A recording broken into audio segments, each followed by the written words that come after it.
We have officially reached the halfway point here in Leicester, Massachusetts, an hour west of the city of Boston. It is playoff time at Maple Hill, the MVP Open presented by OTB. Tournament Central Time, wrapping things up for the day here on this Friday. Brian Earhart, Nate Perkins. Another eventful day out here. Winds pick up to 20 to 30 miles an hour out there, and we still saw some hot rounds. Nate, what can you take away? Your new leader is Calvin Heimburg. Yeah, I don't think Calvin thought he was going to be leading going into today after yesterday's failure on the back nine. It seemed like he completely lost his putt yesterday, but you wouldn't know that if you watched him play today. We all know just how difficult it is to string together birdies on that front. Calvin plays one pretty conservatively, laid up to the mouth, but then he birdies 2 through 6, Brian, and that is a stretch that you can easily bogey. Here he is on 8. He had just parred hole 7. Absolute dime there with the eagle, fading off a little left. Goes on to make that one. That would be his 6th birdie on the front 9. And it's at this point in the round, Brian, you start to climb the hill. This is hole 10, and the winds are absolutely ripping. Hole 10 and 11, you're playing into that direct headwind, and as you said, it was upwards of 25 miles per hour. Those are the distances that Calvin really struggled with yesterday. Not the case today. I mean, look at that start. 2 through 8, he only misses a single hole, and these are all par 3s that are exceptionally challenging. They all have their own unique shot. You can't get into any sort of a rhythm, and I think that's one of the unique parts of this course on this particular stretch, and that's why you see a lot of players go flat here. You can't just rely on the same disc and the same shape over and over again. You have to execute a different shot every single time. And then he gets into the back nine and does a fantastic job, but he just goes flat 16 through 18. What do you make of that? Is that the mental block you're talking about? Is there even one? Are we making something up? Yeah, I mean, if you want to talk about it specifically, hole 16, he just barely pulled it right, and it just kicked into a bad spot, and he didn't have a great line, and just didn't threw it short and didn't convert on his 50-footer. So, I mean, he's 6 inches away from finding circle 2 on that tee shot, and then 17 is changed up a little bit this year. He got a bad wind bounce coming back into the fairway and was in one of those pines and just couldn't get up and down. And then 18, it's just one way or the other on that one. He was in a good position, sent it, goes with a single bogey. So, finishing 2 over on the last 2 after being 11 under through 15, it hurts, but he's still happy with 9 under par and the lead. Well, we might not see wind conditions like that again for the rest of the weekend. We are going to see some inclement weather tomorrow, more than likely, but he definitely put together the number that he needed to put together today to stay in a good position to take down the victory. But a player we have to talk about that's still maintained a great position during the tough conditions is Ben Callaway. Other than a tough double bogey on 18, he read the wind wrong after trying to play for par. He did fantastic out there. I think it was a slower start for him. He said he felt some nerves. But I saw a guy who is looking like he believes he's the champion out here.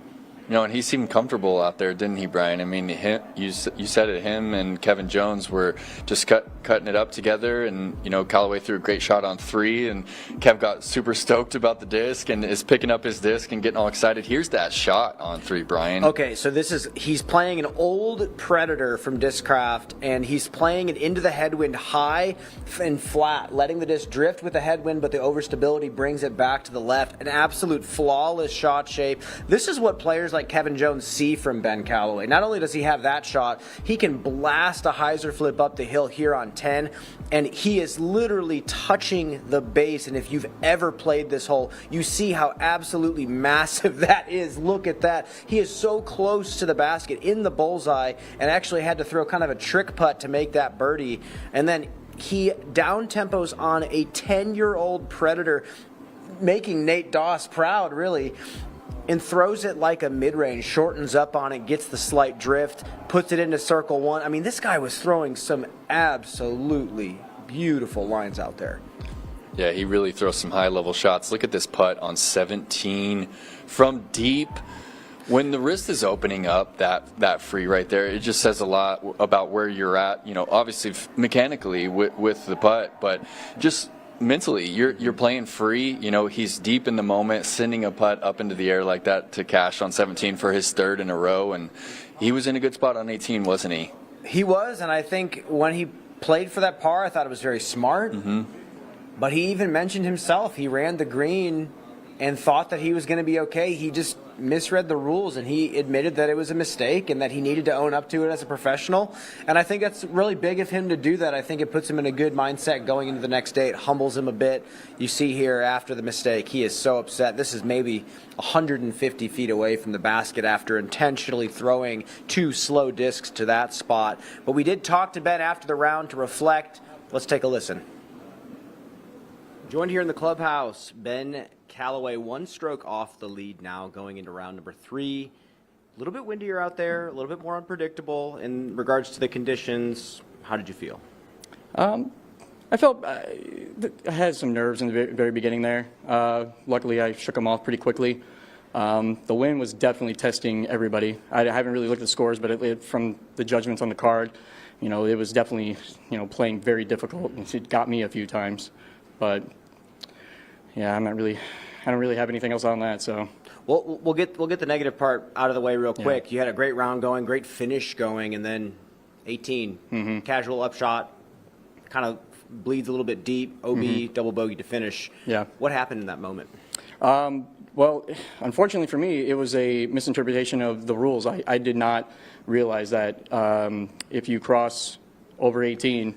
That you had to go to the drop zone. I thought that it was if you cross the island at all, even if you go B, I thought you could take it out from there. But that's on me. You know, that's me not doing my due diligence as a player, the professional that I am. So I mean, and it cost me. But now I know going forward not to do that. So well, other than that, you threw the disc phenomenally today. It looked like you and Kevin Jones throughout the entire round were talking shop, whether it was wind, shot selection, discs. Talk about what it's like having someone that's just as interested in those things as you are on the card.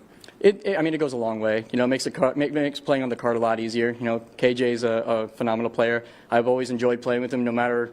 I mean, I think this is like maybe our 5th or 6th time playing together, but it's always a joy. As well as Bradley and Matty O. Those guys are, you know, gentlemen of the sport. So it's always fun playing with guys that you feel very comfortable with.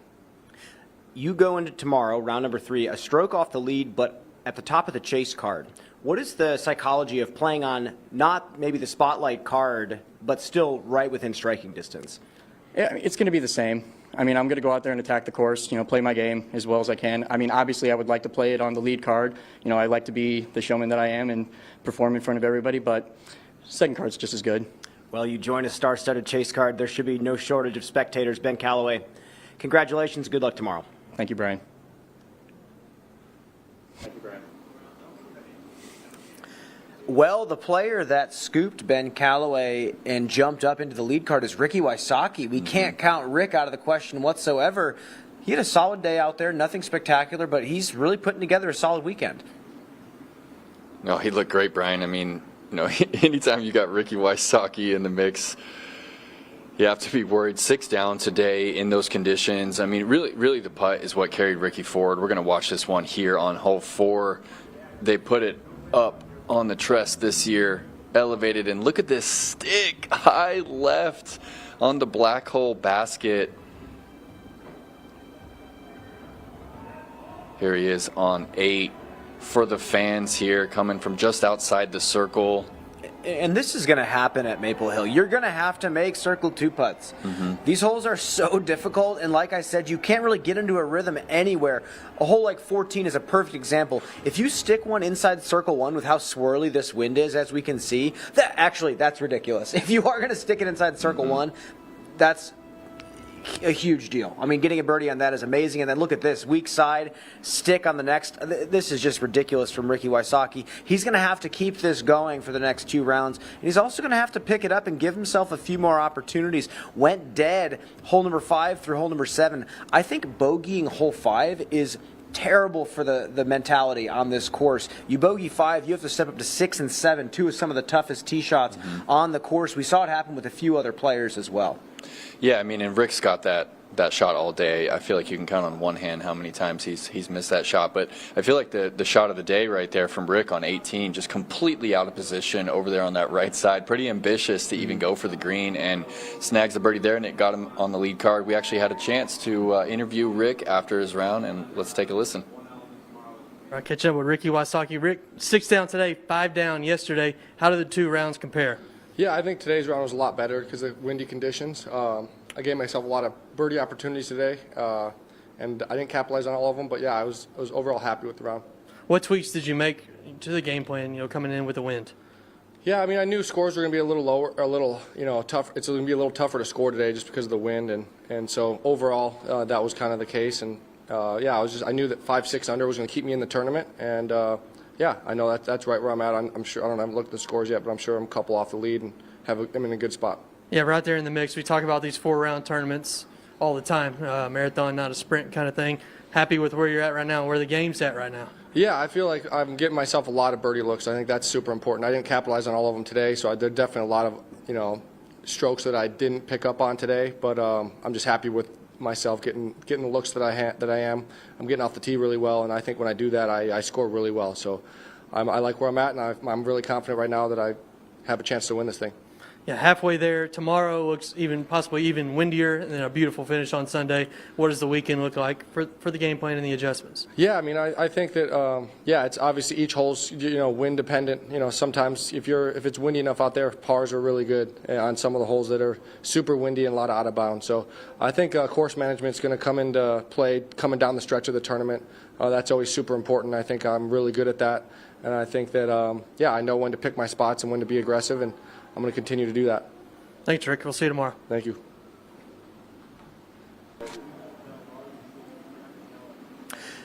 Tied with Ricky Wysocki and joining Jones and Heimburg on the lead card tomorrow. Eagle McMahon, another solid day out there, 5 under. It's wild to think, Nate, that 11 under par total after 2 rounds is a stroke off the lead at a Disc Golf Pro Tour event. Yeah, it just doesn't seem to be the game that we play anymore. You've talked about it many times, Brian. It's a lot closer to a game of perfect than golf, traditional golf really is. And yeah, 11 under par, it shows you just how difficult Maple Hill really is. I feel like it holds on to what disc golf really needs to be. It needs to be specific shapes. You need to have very specific lines on each hole, and each hole needs to be its own, puzzle, and that's what you have here on the front nine. Look at Eagle. Is that a grenade that Eagle's throwing on 4, Brian? I guess at this point, the lines that he's throwing and Kevin Jones are throwing with that grenade is ridiculous, and to do it on 4 is just so resourceful and so creative. We've seen that from him all season long. I mean, me and you, Nate, have talked about some of the craziest shots we've ever seen on camera when Eagle McMahon is behind the tee pad. This giant drive here on number 12, it's no surprise that he's up there towards the top. And the great thing here is you look at hole number 1, he takes a double bogey, bounces back, a little bit of a slow start, finishes strong. And the funny thing is, 5 under par. That's a good enough round. Ben Callaway shoots a 3 under and is a stroke off the lead at a Disc Golf Pro Tour event. That is incredible. And that actually goes to show you why the round ratings here at Maple Hill are so good, is because you have players like Ben shooting a 3 under. He's a stroke off the lead. Calvin Heimburg shoots a 9 down, and you also have players shooting well over par. This course, in regards to scoring spread, is fantastic. And with that said, before we get too far into the specifics of Maple Hill, we do have to talk about Eagle McMahon and take a listen to what he had to say after his round. Catching up with Eagle McMahon. Eagle, 5 down effort today. Just first thoughts off the course after that score. I'm very proud of my back 9 today. I had a very rocky start, 6 on hole 1, and I felt like I threw a great shot out of my hand, but I just got one of the worst wind shears I could possibly imagine and found myself in the middle of the pond, which I can honestly say I've never done before. And just felt a little ruffled after that, but I knew that it's the first hole of the round and there's plenty of holes left. And I think on hole, was it 5 as well, or 4 or 5, missed a putt, got another bogey, so I was definitely at a deficit, but I knew today with the windy conditions that I just needed to fight back, get anything better than 2 or 3 under, and to finish 5, to finish with a turkey, definitely moved me up the leaderboard, and I can be proud of that. Yeah, 16, 17, 18, probably the only player in the field to nab all 3. I mean, how big is that, or what does it take to do that? I would say just hitting lines. You know, coming down the stretch on 16, you got to throw a really pure shot, and I've been feeling confident throwing that style, that distance, and then 17 and 18, I have a good game plan for them. So, of course, those birdies can elude you, but generally speaking, those are some of the holes I feel more confident on. The word wind is definitely trending at Maple Hill right now. It's going to probably pick up even more tomorrow. Have you seen this place that windy, and what has that done to the game plan coming in? I definitely recall a few rounds playing out here with some wind, and it definitely makes it very difficult on, especially the front 9, in my opinion, and of course some hole like 14 going over the water. But just like any course, wind is going to make inside the circle putting a lot more difficult and make you think twice about every shot you're throwing. All right, 2 rounds to go. What's it going to take over the weekend to bring this one home? Me versus myself. It's just me going out there, sticking to my process. I've been playing good right now and not worried about anybody else but me. All right, thanks, Eagle. We'll see you tomorrow. Thanks. See you tomorrow. B, let's take a look at this tee shot on hole 1. Eagle said he's never done it before. Just completely misreads the wind there, and you see it just get underneath the wing and just bury it into the pond. I mean, we're talking a guy that could potentially get to the mouth for a putt if he really wanted to. This is a weird hole when it comes to wind. Sometimes you can get players throwing to the mouth. We've seen Drew Gibson do it a couple of times. We've seen Eagle get very close, Ricky get very close. And then we can get a 35-mile-an-hour headwind off the box and players just bury it into the water. I saw Matt Orm do it on the lead card today. It happens. And I think that's one of the interesting elements about this hole. You have to make a very conscious decision. Do I really want to go for the birdie on this, or do I not want to? With that said, another player that put together a solid day, Kevin Jones. We will talk Kevin after this commercial break here on the Disc Golf Network.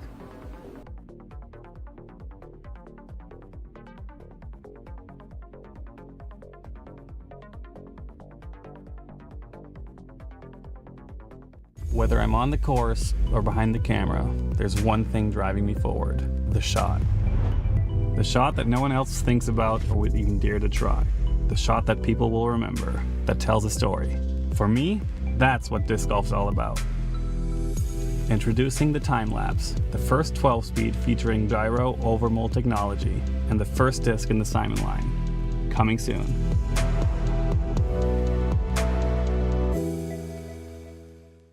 A round of disc golf can be long, and if you're playing in a tournament, it can feel like a marathon. This can leave you physically and mentally fatigued by the end when your shots matter most. With space for your discs, water, and even a place to sit, a cart enables you to bring what you need, helping you feel more prepared and energized without carrying the extra weight. This can help you maintain your edge and save you strokes through every round.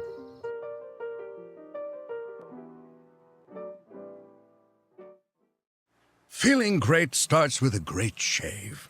Today, the world is in the palm of your hand. Or at least this can is. For over 100 years, Barbasol, it's a can of can-do.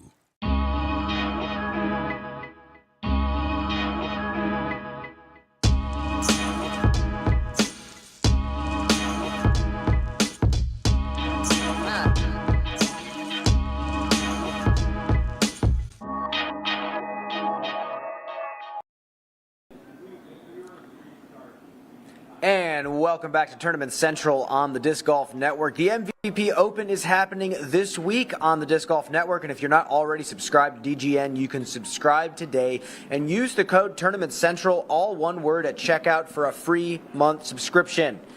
Scan the QR code or hit the link in the YouTube description to subscribe today to watch the rest of the disc golf season live as it unfolds. We have so much disc golf left. U.S. Women's Championship, the Tour Championship, USDGC, Throw Pink.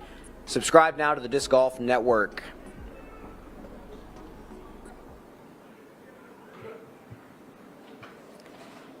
Nate, we got to talk about Kevin Jones. I watched him all day with Ben Callaway and Bradley Williams and Matt Oram, and Kevin was putting on an absolute clinic in so many different ways for the spectators, his card mates, himself. He had a great time out there on the course. And like you said, he's the kind of guy that when he is just locked in, having a good time on the course, he shoots these types of routes. Yeah, I mean, he really is the life of the party. I mean, that's just who he is. Like, he loves to host the party. He loves to play music at the party and get people pumped up. He really is the hype man of disc golf. And so I think people really enjoy playing the game alongside him. And if you were out there watching today, or even watching on the Disc Golf Network, you could hear them getting pumped up for each other. I mean, after Kevin threw that bomb on 12, like, everyone on the card, Matty-O, Brad, Callaway, they're all getting stoked for him. Kev was asking Ben, like, what he's throwing, feeling his discs. And I think that's something that disc golf has that you just don't see as much in other sports. Like, every now and then you'll see players give it up for one another for doing something cool, but to actually be really involved in and almost be a part of their story every round, it's special for this game. Well, we sometimes forget that Kevin Jones has been playing disc golf since he was a little kid. I mean, he's feeling Ben Callaway's old Discraft disc in his bag because he's been around that long to appreciate them. There's videos of him on YouTube as a 12-year-old or a 13-year-old doing in-the-bag videos or throwing out in his front yard. Mm-hmm. I mean, he has been around a long time. He's a Frisbee head. I mean, through and through, not just a disc golfer. The man loves to see a disc fly, and he loves making the disc fly. And now he's on the lead card going into the third round of competition. We had a chance to catch up with Kevin and hear what he had to say after the round today. Here in the clubhouse, tied for second place, Kevin Jones, you are one off the lead going into the third day. You opened up the round with an absolute bomb into a 20, 30-mile-an-hour headwind. Talk about managing the conditions out there today. Yeah, I mean, the front nine seems really important to manage the conditions on because that's where, for me, it can get really ugly. So as long as I made it out of the front nine even or one under, I'm going to be pretty happy. So that's the most important part for me. But starting off with that shot on hole one was awesome today. I'm going to ask you the same question I asked Ben Callaway. You and him throughout the entire round were either looking at each other's discs or talking about different shot shapes. Do you enjoy having someone like that to kind of bounce ideas off of throughout the round? For me, it's like almost crucial. For me to play good, I play my best whenever I'm with people like Ben, like Matty-O, and even Brad, like today. Like we were just like always chatting the whole round and just keeping good, positive spirit, talking about not disc golf stuff, just all over the place, keeping my mind at ease. I heard you talking about college football coaches with Matty-O. But on number 9, I have to ask you a very specific question. You threw a grenade, and not just a traditional grenade. You actually threw an understable driver and flipped it and threw a beautiful shot on 9. Talk about that side of the grenade and how it's evolved for you over time. So there's this specific line that I'm like feeling really good with now. It's a new shot in my bag, and it's when it needs to go straight up and just ever so slightly down to the right. That is the perfect understable grenade line. So that's what I went with on that hole. It was not much room for error, but that was a huge shot for me to save par there. Well, you finished up pretty strong, other than a bogey on 16. Going into tomorrow, any changes to the strategy, the game plan, any different disc selections off the tee? No changes. I'm going to try to do that solid, nice run the ball on the front 9 and then start airing it out on the back. Perfect, Kev. Well, congratulations. Good luck tomorrow. Thank you.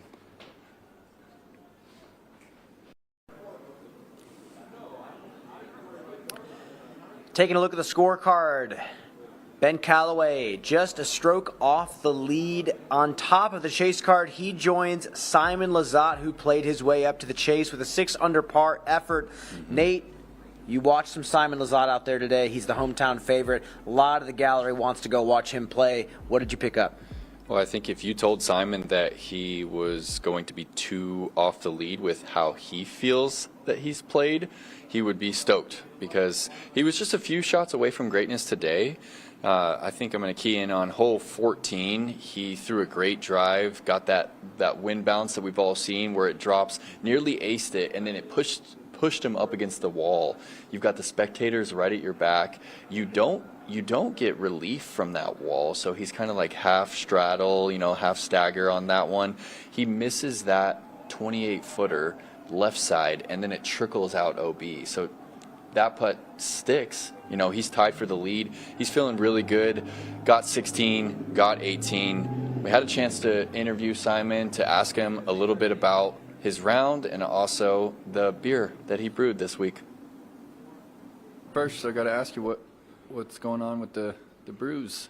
Yeah, MVP asked me to work together with Milk Room Brewery, who is pretty local here, and design the MVP Open beer. And this is the result, the MV Pilsner. And it's just a beautiful Maple Hill, Simon Lizotte, and Milk Room Brewing collab. All right. You're about to go test one out right now? I'm ready for it. Post-round beers are the best beers in the world. All right. Well, talk about that round today. 6 under par in pretty windy conditions. How you feel about it? I feel it's pretty good. I definitely got all the birdies I wanted to. The 4 bogey strokes. Round 1 I had 4 bogey strokes. Today I had 4 bogey strokes. That doesn't feel great, but according to the leaderboard, it's good enough for now. Halfway through the tournament, not bad. Yeah, you said you were just a few shots away from it being a great round. What holes stick out in particular? The new hole 9, I'm 3 over on that hole. And then hole 17, I'm 3 over on that hole. 17 used to be the one that is the must get, but they changed some OB and the wind is like crossing over, which makes that turnover really awkward. Overall, putting's been feeling nice. I missed a short one on 14 today that I would have liked to have. That was a 2-stroke swing. But other than that, I'm in it. You're absolutely in it. And have you had the chance or have you heard from anyone about the potential conditions for tomorrow? Yeah. There's a hurricane warning, right, for tomorrow for the coast, like along Boston. So I think we'll be fine with that. I don't think we're going to have to stop playing. It's going to be like 20, 25 miles an hour wind. It's going to be an interesting one. I might switch out 1 or 2 discs in the bag just to be prepared. But you feel like that your house being so close to here that you have some experience playing this in those type of conditions? Maybe not. I'm a nice weather kind of player, so I don't usually go out when there's 25 mile an hour winds just for fun. So no, I think it's going to be a whole different game out there, and it's going to be interesting, Vegas style.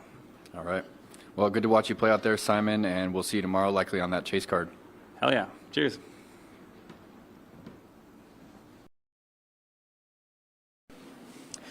Well, Simon is just a couple off the lead at 10 under par total. The person going into the lead or into the day with the lead, Matt Oram, shot even. Now he's 5 strokes off the lead or 4 strokes off the lead. Yep. Is he out of it completely? 4 strokes, 2 rounds. I don't think anyone on this leaderboard that we're seeing is out of it. And Matteo has as much experience, if not more than anybody in this entire field. And so to me, when the wind gets up, Brian, I think experience just goes such a long way. Obviously, Matteo has the speed to fight against the wind, but more importantly, it's about the experience. It's about those specific nose angles. It's about when to pick your spots, how to deliver the putts, and what specific wind you have. So 4 strokes, the guy's definitely not out of it. He's such a feel player at this point in his career. He's not sitting there over-analyzing the technicality of his swing plane or anything like that.